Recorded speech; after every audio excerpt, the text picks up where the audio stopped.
Professor Clarita Carlos posted in her FB account on June 2, 2024, "Now who is the brown men's burden in our region? Tell me." Ito ay sinagot ng isang netizen at napikon ang naturang professor. Tungkol po ito sa West Philippine Sea na lumalabas na pumapabor siya sa foreign policy ni President Bongbong Marcos, Jr. at may isang nag-comment, Atip Espinosa, "Is your positive comment about the Bangag President a result of your generous allowance you received?" Tapos nag-response si Professor Carlos na shut the fuck up, mag-research ka. Panoorin natin sa vlog ni General Johnny Macanas ang buong bangayan ng dalawa. Magandang araw mga kaibigan. Gusto kong i-share sa inyo ang isang social media post ni Professor Clarita Carlos tungkol sa West Philippine Sea. Then, ang mga netizens nag-react at mas marami yung bumatikos sa kanya. And then kalaunan, napikon itong si Professor Carlos. Lumalabas talunan siya sa palitan ng comments and reaction. Okay. Gusto ko lang munang mag-shout out sa aking mga kaibigan. Sina Gary and Mel Cunain at kanilang mga anak. Arnold and Cora Macaspat. And of course, their children at mga apo.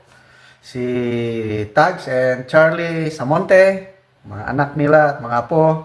At saka sina Kenneth and Mary Jane Conan at mga anak nila. Salamat po sa inyong panunood sa aking mga vlogs. Okay, dito sa social media post sa Clarita Carlos, nag-post itong dating National Security Advisor. Sabi niya, brown men's burden in our region?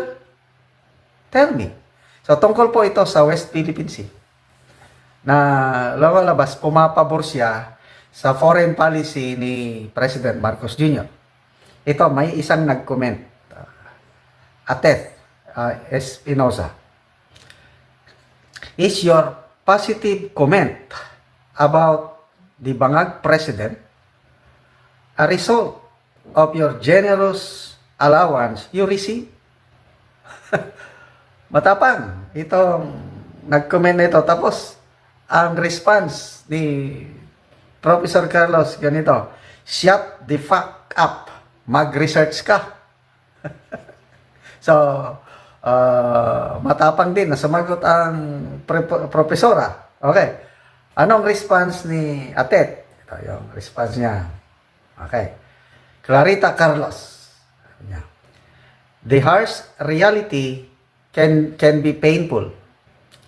When you serve as the National Security Advisor, the National Intelligence Coordinating Agency report indicated that Marcos and Araneta were involved in smuggling and other illegal activities.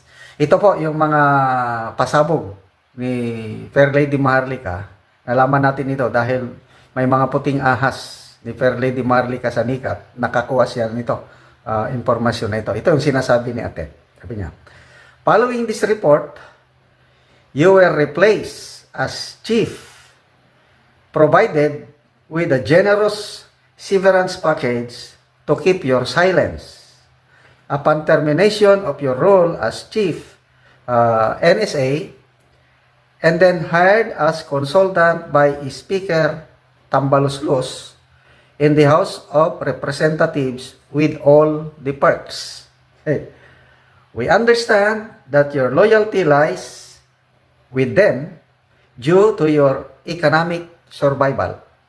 However, as a senior citizen, we hope that you will choose to do what is right for the country in the remaining years of your life. You are part of the corrupt system of the Philippines and do not act in the best interest of the people. You should uphold ethical principles para sa bayan, not pansarili. Okay? So, itong sinasabi ni Ate Espinosa, lahat ito galing kay Maharlika. Na-i-vlog niya na ito. So, itong si Ate, talagang follower ni Maharlika. So, mabigat itong paratang ni Atet. So, anong response ni Professor Carlos? Ito. Okay, sabi ni Atet. Saan ba yung ano niya? So funny. Hindi na nag-respond si Professor Carlos itong birada ni Atet Espinosa. Sabi niya, so funny. Clarita Carlos blocked me on her page and she deleted my response. The truth must have hit her hard.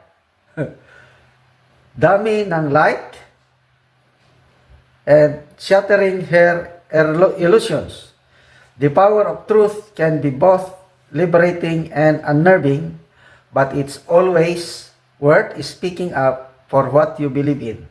Maharlika's intelligence information must be A1. Ha ha ha ha. So, anong masasabi nyo dito? Ako, natatawa ko sa tapang nito, netizens na ito. Plus, marami pa yung ibang comments. Hindi ko na lang dito ako mag-focus kay bato-bato sa langit ang matamaan, wag magagalit. Diba? May ganong kasabihan.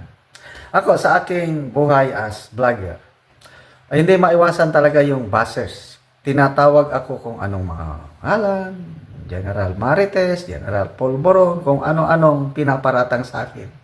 Ako, pag nakakabasa ako ng ganon, ang aking comment, ganito, salamat sa iyong panonood sa akin. Ganun lang. Hindi ko sinabli na black. Kasi, kahit buzzer sila, nanonood sila sa aking mga vlog, yung panonood nila, may income ako at nakakatulong sa ating tinutulungan ng mga Talanding tribe. Ganun lang yun. Yung mga paratang nila sa akin, wala, balikan lang dahil. Alam ko, ang sarili ko, I am accountable to God kung ano yung sinasabi ko, ano yung ginagawa ko. So, wala lang. Tawa lang. So, sabi ni Atet na A1 information, yung pasabog ni Maharlika, yung generous allowance siguro. Bakit nasaktan si Professor Carlos? Dinilit niya yung response, blinak pa niya itong nag-comment. So, sinong lumalabas na talunan? Diba, talunan ang matalino profesora? Anyway, lately lang na-interview, naging guest itong si Professor Carlos sa mahal nating Pilipinas. In-interview ni Ka-Eric.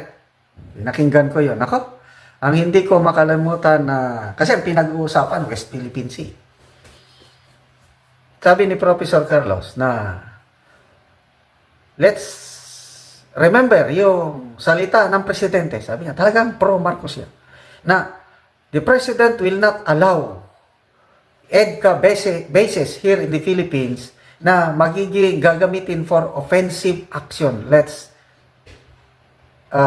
make the president accountable for that. Sabi niya, sisingilin natin ang presidente, and I believe that the president will honor his words, will live up to that commitment na ang mga EDCA bases sa Pilipinas hindi magiging offensive, hindi gagamitin para sa pag-atake ng ibang bansa.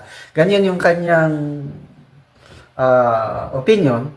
Kasi maraming nagre-reklamo na delikado na ang kalagayan ng Pilipinas dahil sa additional EDCA sites. Yan sa dalawa sa Cagayan Province and isa sa Isabela. Nasa Northern Luzon yan, malapit na sa Taiwan. Na very clear na ito paghahanda ng mga Amerikano in case na magkagera ang China and US dahil sa Taiwan problem na yan. Ang mga Amerikano naghahanda na sa malaking gera na yan at inalaw ng presidente ang Pilipinas na magkaroon ng EDCA base para nandyan na yung mga Amerikano, nandyan na yung mga kagamitan nila. Lalo na ngayon, yung pinakabagong na-deploy, yung medium range capability missile systems na pwedeng magpaputok ng ballistic missiles papunta sa China and even Russia. So, pag nagkagera na, aasahan ba natin ang presidente na i-stop niya yung Amerikano, huwag kayong magpaputok, huwag kayong mag-launch dyan sa EDCA, magagawa ba yan ng Pangulo?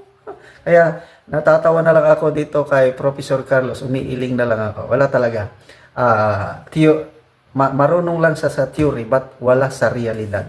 Hindi siya nakaranas ng gera. Ang gera po, very volatile ang situation. Hindi mo na makontrol. As situation arises, you have to do something, at wala na yan. Puro instinct na lang yan. Gut decision, go, go, go, go. Wala.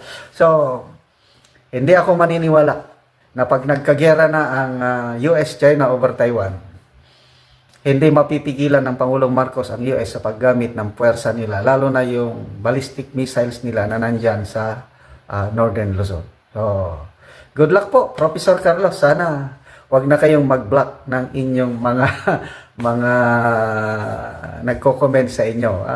Sport lang po tayo.